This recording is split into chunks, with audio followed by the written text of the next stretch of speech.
Hi, welcome to Personality. This is Psych 3210. I'm your professor. My name is Eric Silk, and what I'm trying to do with this video is give you an experience that's close to a classroom experience. I've taught this class several times here at Nova in the classroom, but this is my first time teaching it online. So I'm going to try and do these videos and give you a brief lecture for the chapters. Usually I'll post these later in the week, but to enhance your learning of the material. And we might also do Illuminate sessions later on in the semester. Those will be live. We'll have the opportunity to interact with each other at that time, but I think that this will be helpful. And I'll try and do these almost weekly. So we'll get started with Chapter 1. And the question that you might have is, what is personality? Now, I've asked all of you to define personality, and I like your definitions. Personality is actually kind of difficult to define. What does it mean to be a person? Are our personalities stable? I mean, do I have the ability to describe my own personality, or can I only describe other people's personalities? There's a lot of questions. And the easiest way that I do this in the classroom is to ask people to describe their beloved dogs. Now, dogs don't have personalities, right? Because only people have personalities. Dogs have dispositions. Now, I don't tell the class that, but if you ask students about their dogs, they give you all these rich descriptions. Oh, my dog is a happy dog, or, you know, my dog is so hyperactive. And people are really good at describing their dog's personalities. It's quite a bit more difficult to describe your own personality. And then a lot of people are very skilled at describing the personalities of their friends and families. But we all kind of inherently know what personality is. When we sit down to try and define it, it's quite difficult. And as we go through the chapters, conceptualization by conceptualization, you'll see that different people have different definitions of personality. But a working definition right now from the textbook is that personality psychology is the study of the psychological forces that make people uniquely themselves.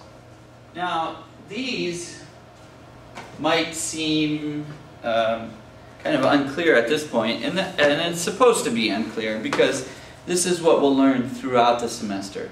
So we're going to look at different aspects of personality, and these are some key aspects. We're going to look at unconscious forces that contribute to your personality, ego forces. We're going to talk about cognitive factors. Cognitive means thinking. We're going to talk about biological factors of personality, conditioned personality factors, different traits that people have, the situations that people are in, and how their personality interacts with different situations. And in this class I don't typically cover the spiritual aspects, but maybe at some point we'll get into that more.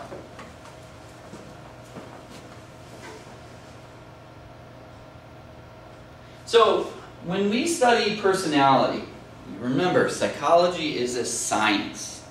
And what we are really doing is we are applying scientific methods, and we are rigorously studying that phenomenon that we call personality. And we have a lot of theories in this field. And when you don't really fully understand something, that's when people come up with a lot of theories. But we have to figure out some way to test those theories. Some of the theories that we're going to go over in this class have lots of research or empirical evidence supporting them. Others not so much, but still they're helpful in our conceptualization. So in this class, data and statistics become very important. And that's what really separates the study of personality from other measures of personality like palm reading or astrology or even your horoscope. Things like that have been around forever, and that video that I made you watch demonstrates the Barnum effect. We'll talk about that in a little bit. But psychology is at a higher level. And what we are doing is using the scientific method to validate our theories.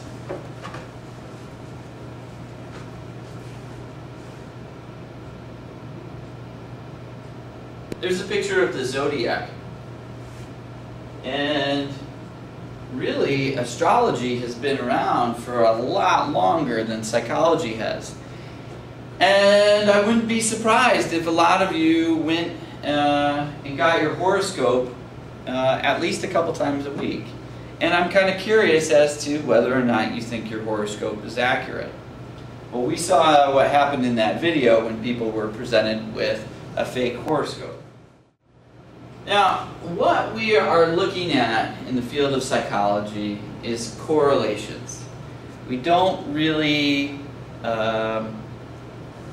have the ability to tell you what's causing personality or what the causal factors are. But what we do a very good job with our statistical techniques is correlations. Now here, this is an interesting chart, and this is in your textbook. This is looking at the number of Facebook friends an individual has, measured or correlated with the degree of introversion of the individual. And if you follow this, you can roughly see a negative correlation. So the more Facebook friends someone has, like Eli up here, the less introverted they are. So introversion's like being shy, and poor Steve over there, he only has 80 Facebook friends, and he's very introverted. So what we do is we collect data like this, and then through statistical analysis we can look at things like correlations and draw conclusions about personality. Does that mean that having a lot of Facebook friends makes you extroverted? No. But it is correlated, and that's what we're looking at.